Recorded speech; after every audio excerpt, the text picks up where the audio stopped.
The longest time, nothing's been happening in boxing. It's almost nearly 16 weeks, so it's been a bit dead. But the lads have been in training. They obviously the initial period they all trained at home, and now the restrictions have been slightly lifted. We've got them back in the gym. Kid Galahad, Liam Williams, Willy Hutchinson, all having separate sessions. Obviously we do a temperature check when they come in, make sure they're all right. We can actually now go down to Meadow Hall and get a driving test. So that's the next thing. We'll make sure everybody gets a test and make sure they're fine. So it's just a case of keeping fit, keeping on your weight, and waiting for the dates to be announced. I mean, hopefully something's going to happen before Christmas. It's a long time out. It's a long time not to be earning money. It's a lot of time of inactivity for the fighters. But it's going to be a case of the most dedicated are going to be the ones who pull through, who keep on it. When you can't train, you need to take a break. But there's no other way around it. You're injured. You can't punch anything. You can't do anything anyway. It's easier to take, but when you're fit and healthy and you're raring to go, but there's no gyms open, there's no one taking you on the pads, I'm like pulling my hair out. Hard, but when you're gauging yourself or pushing yourself, you always think you're doing enough. But when they come back here and they actually have to get back into normal routine, that's when they realise actually they've been ticking over, but it's not the same. And Liam Williams had a good pad session the other day, was burnt out after 2 or 3 rounds. Yeah, straight off duck. We'll take him to wire, then we're going to wrestle him, yeah? Kill him again. There's only probably Galahad who's trained all the way through. He's had access to this gym. He kept himself on it. Whereas everybody else is trying to fall back into line. We've got Robbie Davis Jr. hopefully coming back next week. So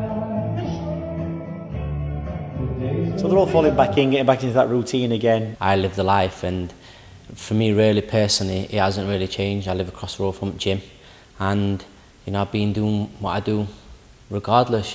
First bit of money I ever got, I invested in a house next to the gym just in case something ever happened, because Brendan always told me, if you get a house next to the gym, there's no excuse for you never to be not in the gym. So listen to his advice, and in this situation it actually it helped me and worked out for me. Naz used to live up the road. It took him 2 minutes to walk down. Then when he became rich and famous, he moved to the other side of town, travelling through traffic every day. You're talking an hour there, an hour back. And then an hour's training session, that's 3 hours. I mean, obviously we've got Kell at the other side of Sheffield, but he sent me a video this morning, and he's got a room with his running machine in and all his fitness equipment. He's in a few sessions here, and today he's trained at home. So yeah, it's all back on track. We're ready to move. When I was back home, to be honest, I wasn't doing anything. I was sleeping, eating, training now and then, and just messing about, to be honest with you. There's nothing else to do. You wasn't allowed out of your house. So it's just great to be back. it's good. I'm happy to have a bit of routine back, and I feel good for it. It is nice just to be around the other fighters and your teammates, and just, I don't know, it's just a good vibe, and you all kind of bounce off each other. Even if you're not training with each other, you know that he's coming in after you, he's in before you. It's just like, you're all working hard, almost as a team. I've just been grinding it out, doing what I do best, going in the gym, grinding it, working on my craft, and just trying to make sure, when the time does come again, people will be able to see, I've been grinding, and levels have gone up. You see, what he's done is taking advantage today, because he's seen me train my shoulders this morning and thinks if he starts whacking me, my shoulders are going to be tired, but have you seen his eyes? It's like the youth. A lot of fighters, when the boxing's regular, they know when they're fighting, when they can have the downtime, when they go on holiday, they can plan it. But because there's no definite dates, you've just got to be super disciplined. It's like the hardest thing is dieting or making weight or keeping near your weight when there's no dates in mind. That's going to be the hardest thing. There'll be a lot of guys in the gym training, keeping fit, on a regular basis, but it's that weight drop. And it's very difficult to do when you've got no end game, when there's no plans. So that's going to be the situation where from now on the guys are dropping weight. They've got to get within a certain range, so that if somebody says in 6 weeks' time there's a fight, they can make that weight. Otherwise, there's going to be a lot of guys sat around, probably not going to be fighting until 2021. It's kind of sad, really, that it's happened at that time when we're just, riding the crest of a wave, and then it's all being pulled from underneath us, type of thing. So we'll see. Keep on it, keep motivated. That's all you can do. You can't sit down and cry over spilt milk. It's the same for everybody else. So just keep moving forward. I've got my set on the IBF world title, and it's Josh Warrington. So hopefully before the end of this year, we get it on.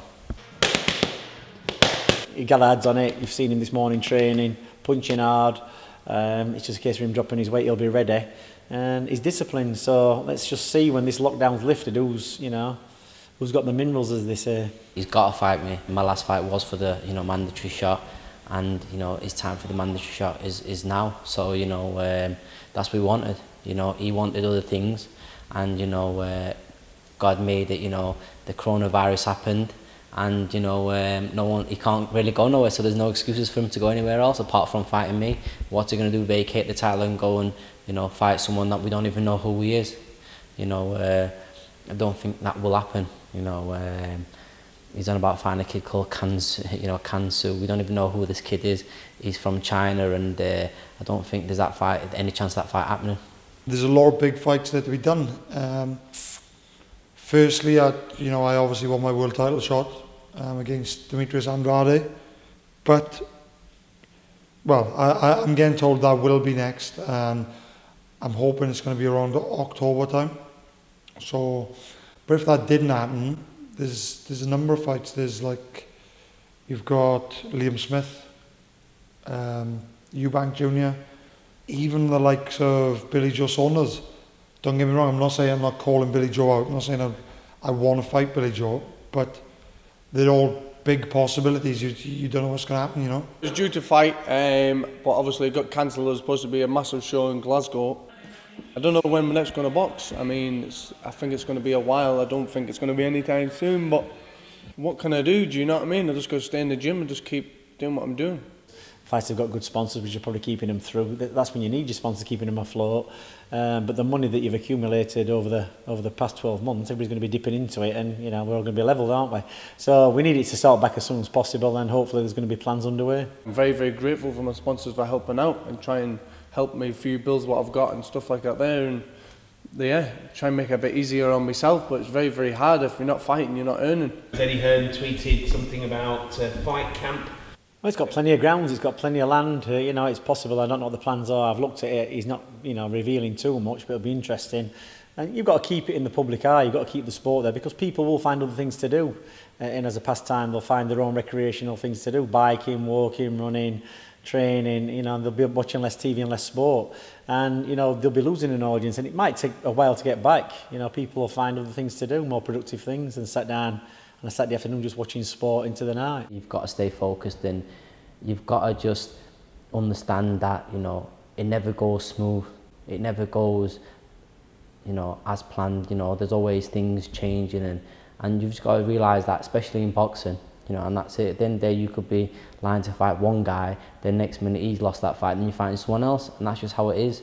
And in boxing, the sooner you realise that and you get on with it, the better. The fighters who can afford to take the hit, the big names like AJ, the heavyweights, they've got millions. It's not going to really affect them. The fighters, the guys who need the money are the lower levels. Really, we need the lower level fighters getting some fights out, British, European title fights. Guys who need to earn money, not these guys who are already rolling in it. Don't need to box for a year.